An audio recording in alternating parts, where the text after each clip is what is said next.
Yes, here's the B-29, your super fortress. And those are its 4 Wright 3350 engines. This is the sound of 8,800 horsepower.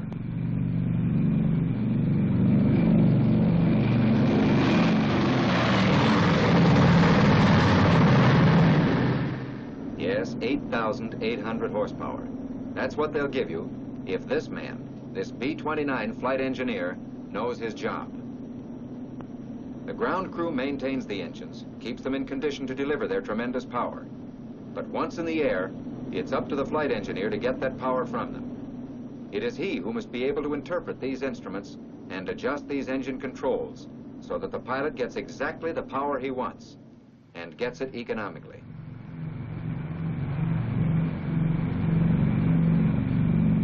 But the flight engineer's job is more than just flying. It begins on the ground, right here, with the other members of the flight crew as they inspect their B-29 before a simulated operational flight. Each man has work to do before the airplane moves off the parking aprons. For example, here's the top gunner preparing his twin 50s for action while the ground crew is servicing the airplane, topping off the gas tanks, getting the fire extinguishers in place for engine starting. And here are the pilot and co-pilot completing their last check before takeoff. But this is the man we're interested in, the flight engineer.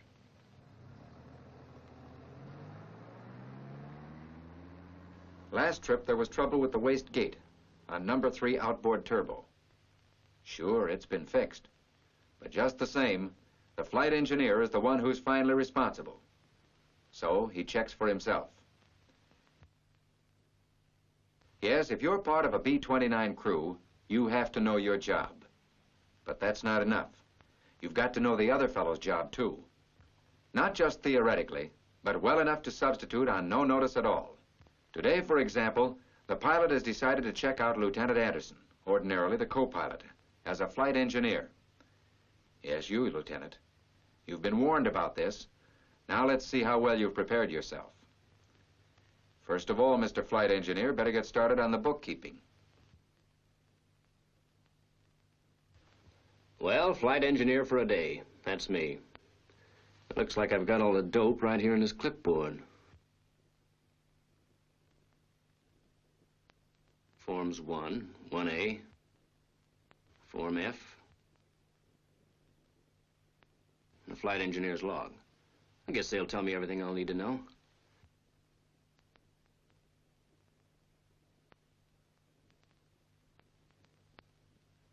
One thing you should pay particular attention to is the CG, center of gravity. It's 26% of the MAC, which is about right for this loading. Now they're ready to pull the engines through. No, let Anderson do it. He's flight engineer today, remember? Okay, now let's see. What's the first thing I do?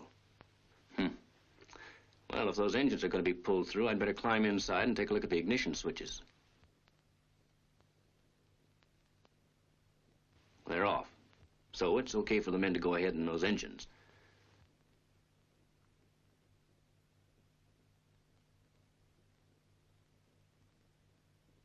Oh, and while I'm here, I better check the dome and the governor pad. Sometimes they spring oil leaks. This one seems to be okay, but there are 3 more engines to take care of. After the last engine is pulled through, well, what does come next? Oh, sure, the putt-putt. Can't operate without that.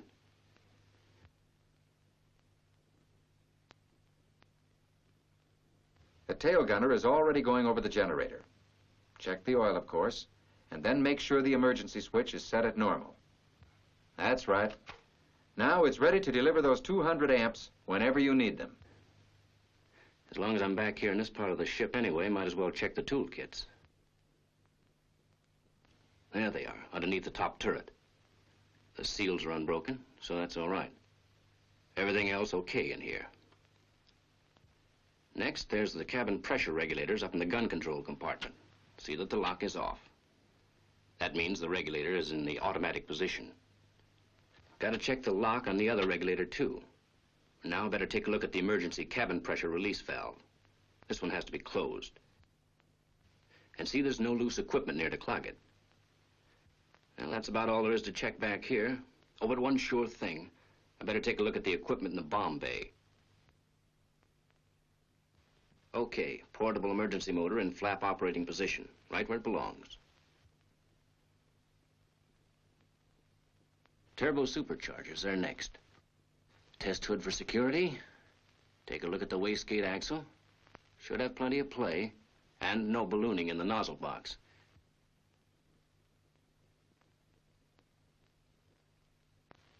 This is the last of the turbos.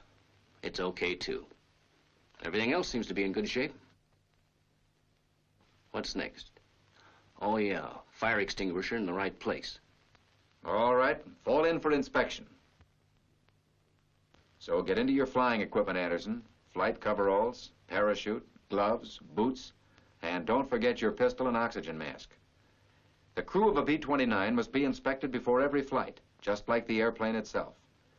The pilot's going to ask a lot of these men in the next dozen hours, so he makes sure that every man is physically able and properly equipped to perform his duties. And that means a careful, painstaking inspection, not just a quick check. Only when the pilot is satisfied that his crew will function at top efficiency, he orders them into the plane.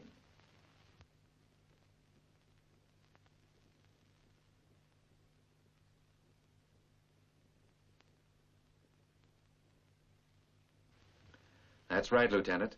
The B-29 is big, but it's still crowded inside. So carry in your flight equipment. You can put it all back on again later.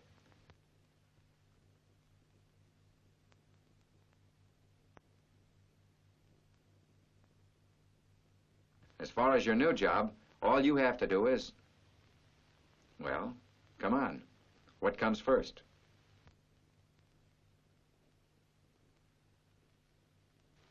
What's the matter with me? What have I got a checklist for?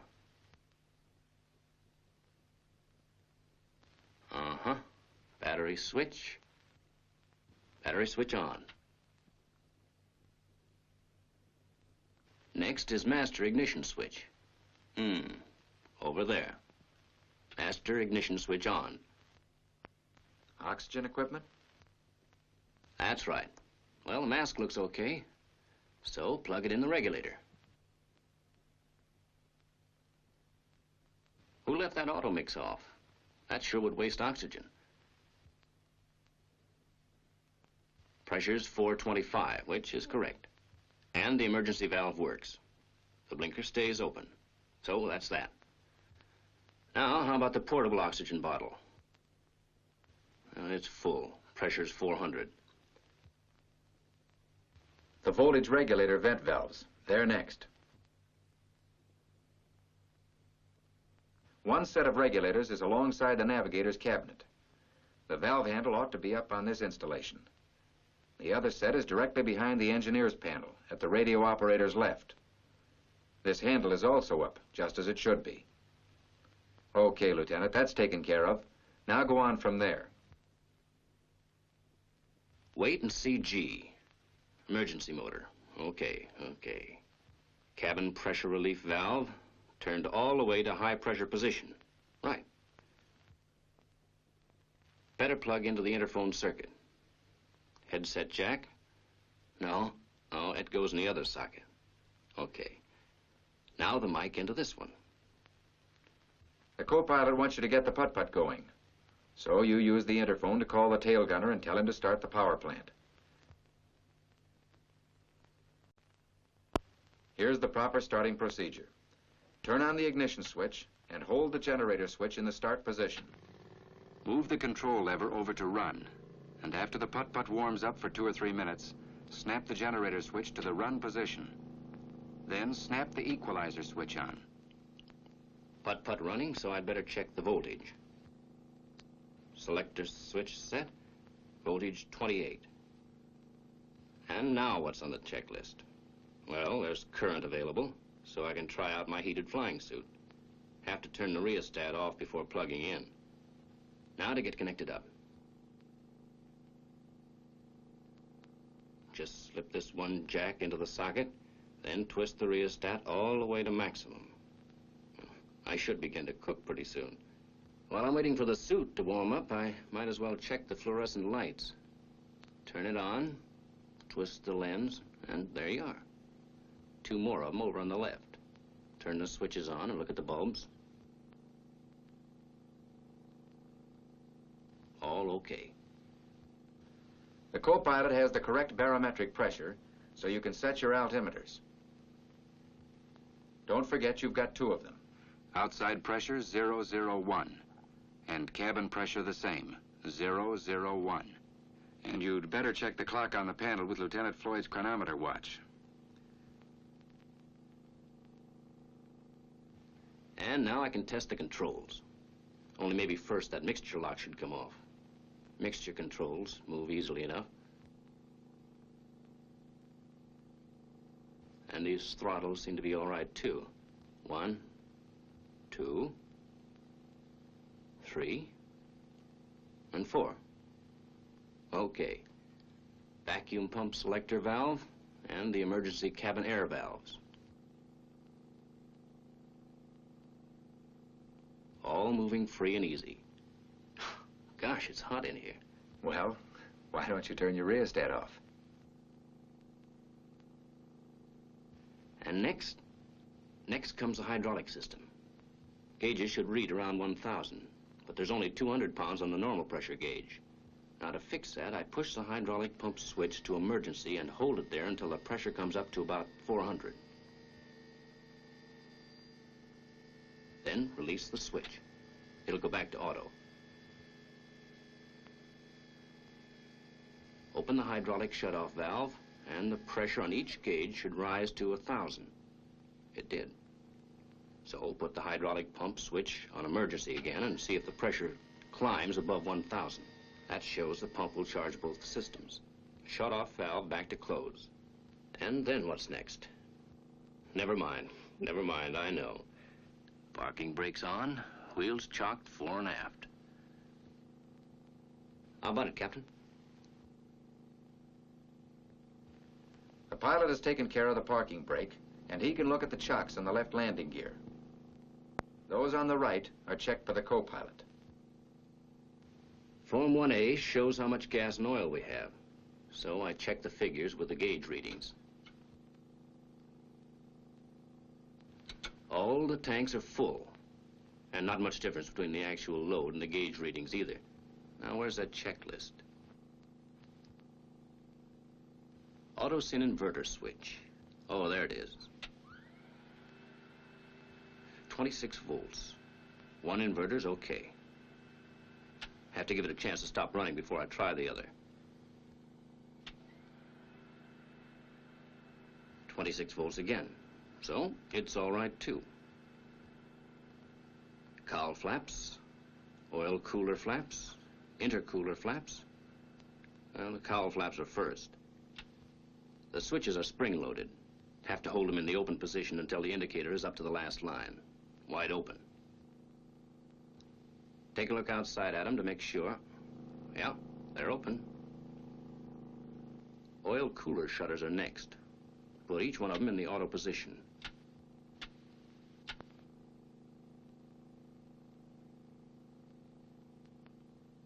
Then the intercooler flaps.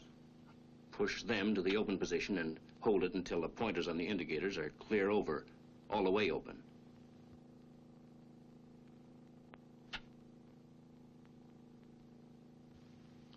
Turbo off, props in high RPM, the pilot's telling you. All right, open those fuel shutoff valves. That guard is to keep you from accidentally closing them.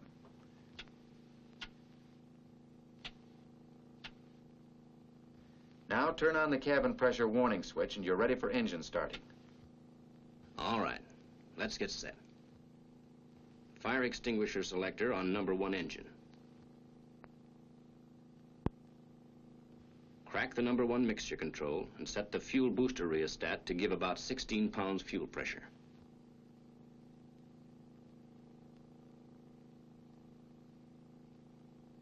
Then close the mixture control.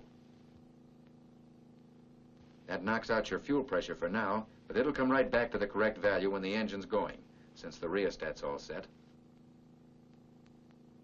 Not more than 30 minutes since the engines were pulled through. That's okay. Start 1.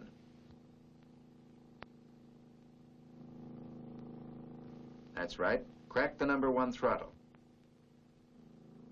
1,000 RPM position's about right. And now you're set. Only let's just take a minute to see exactly what switches you're going to use. First, the starter switches. And then, right alongside them, the primer switches. And here's what you do. Hold the number 1 starter switch and accelerate for 15 to 30 seconds. And while you're doing it, watch the load on the putt-putt ammeter. Then turn the starter switch to start.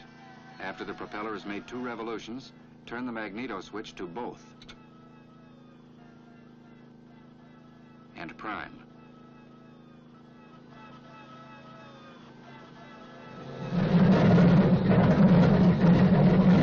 When the engine fires, move the mixture control to auto-rich.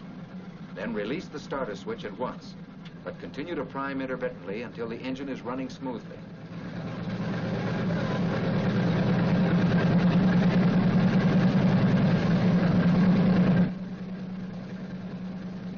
Don't relax so quickly. You're not half through yet. What about nose oil pressure? You're in trouble if that doesn't hit 30 to 50 pounds within 30 seconds. Rear oil pressure must be 60 to 80 pounds. And fuel pressure has to stay between 15 and 18 pounds. Okay. Guess I'm ready for engine number 2. All right. I wasn't going to forget the extinguisher.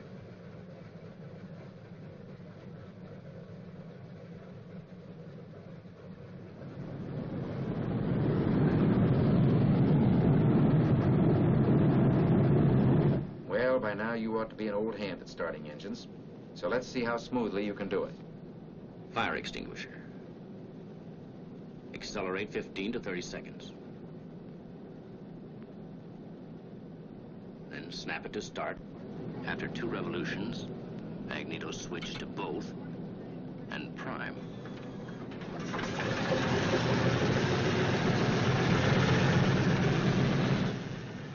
At 800 RPM, mixture controls to auto-rich.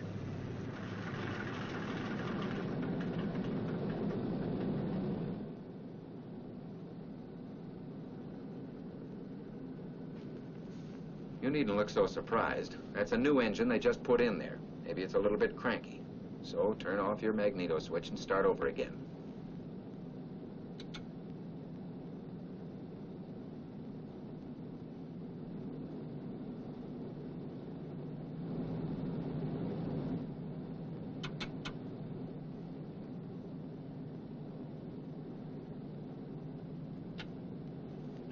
No. You forgot to move number 4 mixture control back to idle cutoff. Take a look at that gurgle tube out there. Now you'll have to blow all that excess gasoline out of the engine. Set the mixture control and switch off the ignition.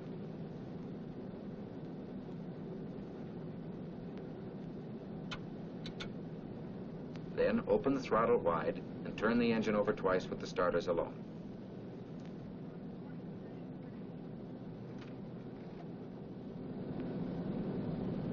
Now you can go ahead and start number 4. But first give that starter a few seconds to cool off.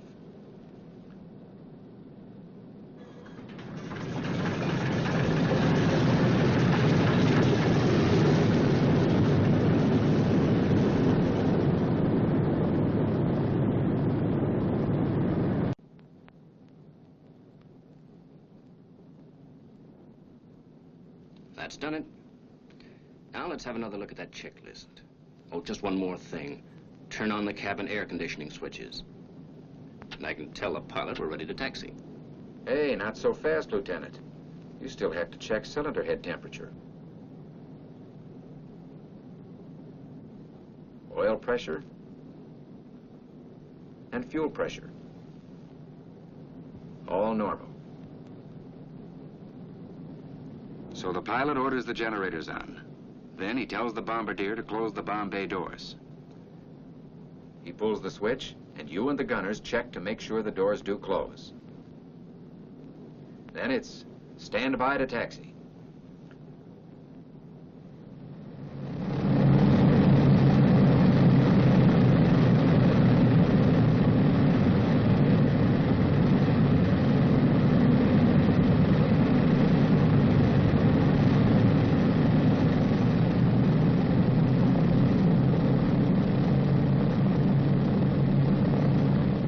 plane reaches the runway, the engines must be checked.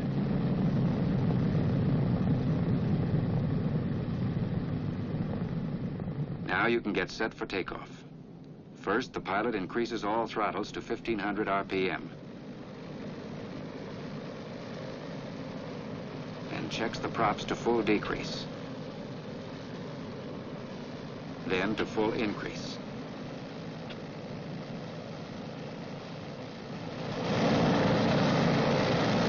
While he's doing that, check all the generators. Output voltage and amperage okay. So turn the generators off. Now that props and generators check out, the pilot pulls the throttles back to 700 RPM and tells you to check the magnetos. Advance number 1 throttle to 2,000 RPM. Magneto switch to right. RPM should drop a little. Anything less than 100 is okay. Then back to both. And try the left magneto. 50 RPM drop again. That's all right. Back to both and return the number 1 throttle to 700 RPM. Go through the same procedure on all the other engines, one at a time.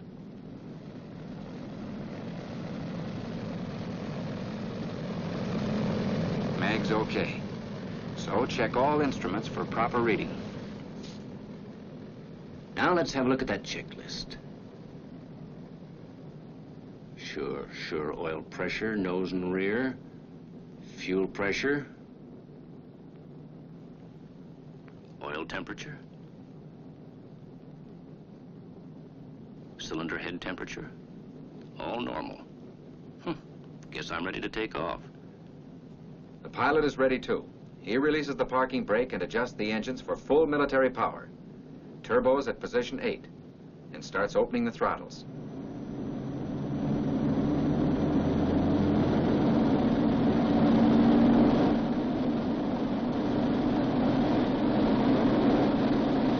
And here's where you really get busy. Start the cowl flaps closing. Turn on the fuel booster pumps. Switch on each of the 6 generators as soon as you're up to 1,400 RPM.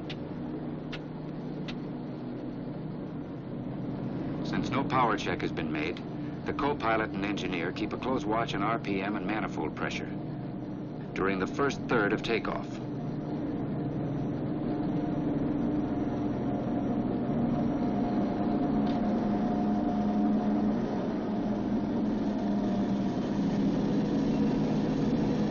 If there were any abnormal reading, you'd have to call the pilot to cut off engines.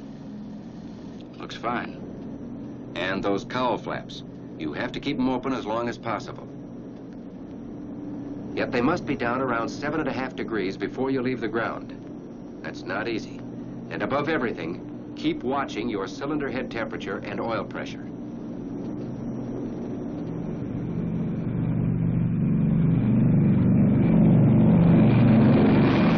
Of course, the pilot makes sure to put the wheel brakes on before the gears are retracted.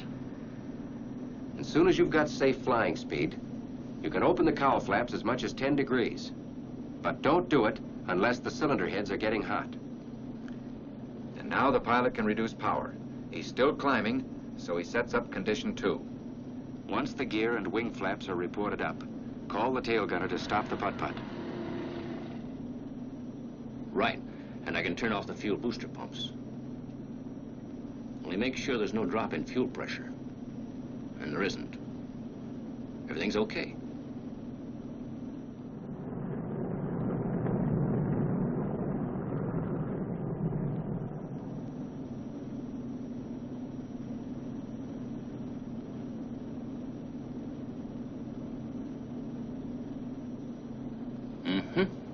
Guess we cruise here. 10,000 feet. Yes, the pilot has leveled off and is now setting up cruising conditions. 2,100 RPM and 31 inches manifold pressure. That's cruising power. You can see it yourself. Now I get busy. Turbos are off, so intercooler flaps ought to be closed. Then the mixture controls to auto lean. Tell the pilot, and do it. Easy does it with those controls. Jiggle them a bit until they snap into the detent position. And then lock them. Now cylinder head temperature. So I can close the cowl flaps a bit without raising the head temperatures. Wait a minute. This is no time for the flight engineer to rest. You've got to keep your eye on those gauges every minute. So let's check again just what you have to watch. Nose oil pressure, 30 to 50 pounds. Rear oil pressure, 60 to 70 pounds. Fuel pressure, 15 to 18 pounds. Cylinder head temperatures, not more than the maximum limit. And oil temperature, under 91. Okay. Okay. What's the checklist say? Uh-huh. Look at the generators every 30 minutes. Output voltage not to exceed 28. And the ammeter should kick over about the same amount for each generator. They're charging evenly, all right. That's the 6 of them. All okay. And another thing you have to do is fill out the engineer's log.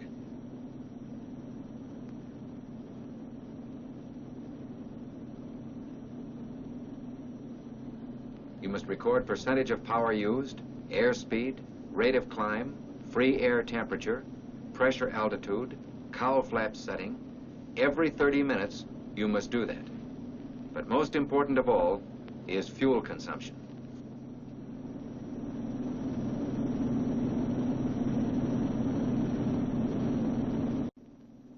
So now, after nearly 10 hours of flight, you know where you stand. The wing tanks are about half empty. The gauges show that plainly enough.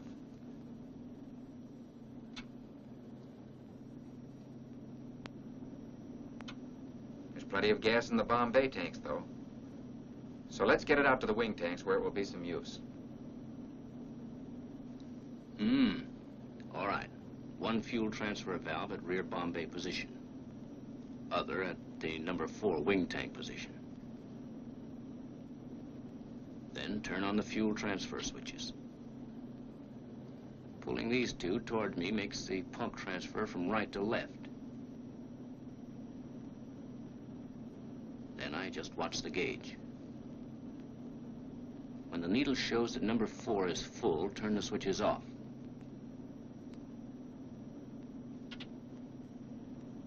That ought to do it. That's fine. But look what the pilot has to do to keep that wing up, and that's a dangerous condition. So now, move the right fuel transfer valve to the number 1 wing tank position and push the switches forward this time. That will pump gasoline out of number 4 into number 1. When the tanks are evened up, each one about 3/4 full, the airplane will be balanced again. Then you turn all the switches off. Naturally, tanks 2 and 3 would be filled the same way. What's the matter? Oh, something wrong with the number 4 engine. Seems to be running a little rough. But don't feather it, as long as there's no other indication of trouble. Better keep your eye on those instruments.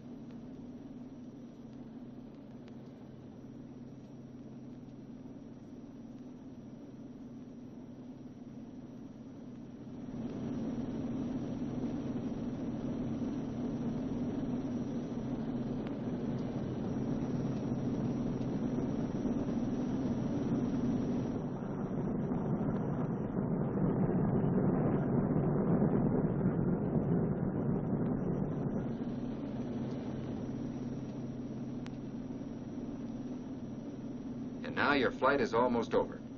The pilot gives the order, prepare to land. Think I'll get rid of these heavy gloves. You've got plenty to do. Yeah. First, tell the tail gunner to start the putt button.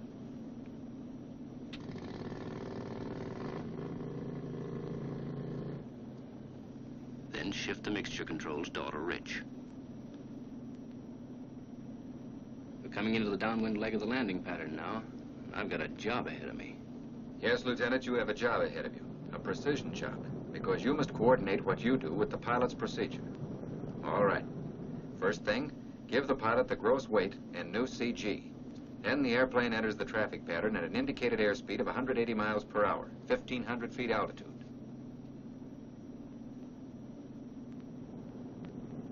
On the downwind leg, the co-pilot lowers the landing gear. The engineer checks the output voltage and amperage on all 6 generators and turns on the fuel booster pumps. The pilot turns the turbo boost control all the way up to position 8. It sets the props to 2,400 RPM. Since turbos are now on, the engineer must open the intercooler flaps. Check hydraulic pressure And set the cowl flaps to keep cylinder head temperatures between 150 and 160 degrees. The co-pilot lowers the wing flaps 25 degrees. And you keep your eye on cylinder head temperature. Just before lowering the wing flaps all the way, airspeed should be between 150 and 160, altitude 1,000. After the flaps are down, airspeed should be 30 miles per hour above stalling speed. Check hydraulic pressure again. You'll need it soon. And keep watching cylinder head temperature and oil pressure. And now you're almost on the ground. The B-29 lands at 90 to 110 miles an hour.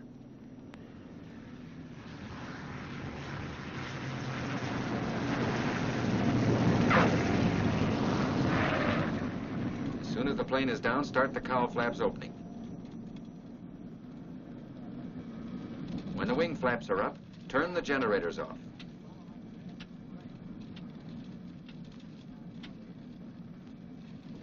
Next, fuel booster pumps off. And now the cowl flaps should be wide open. Then a final check of hydraulic pressure.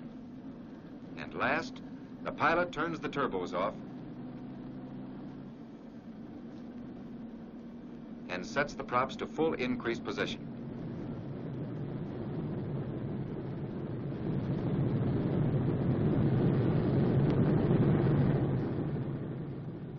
You're down now, and that's the end of the flight. And a tough one, too. Can't say I'm sorry to get out of this seat. Not quite so fast, Lieutenant. You're not through yet. The engines are still running. You started them. You stop them. Throttle back to 700 RPM. After head temperatures have dropped to 190, make a complete mag test. Open the bomb bay doors, then mixture controls to idle cutoff. When the engines have stopped, open all throttles wide. Order the auxiliary power plant stopped. Then turn off all the switches. Magnetos. Master ignition, battery, and inverter switch. Check the parking brake. It shouldn't be set until the brake drums are cool. and after you've made sure that the wheels are chocked fore and aft, you're ready for inspection. Yes, there's an after-flight inspection, too.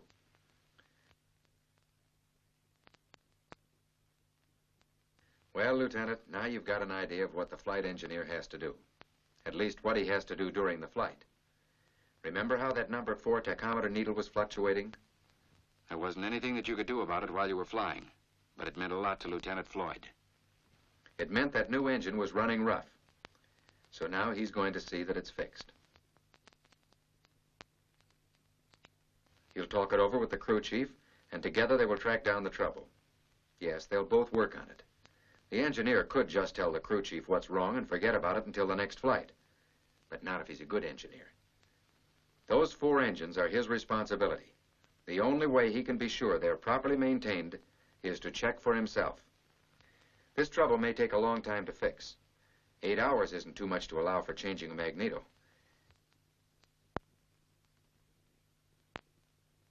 But he'll keep at the job until it's finished. That's the kind of thing an engineer is expected to do.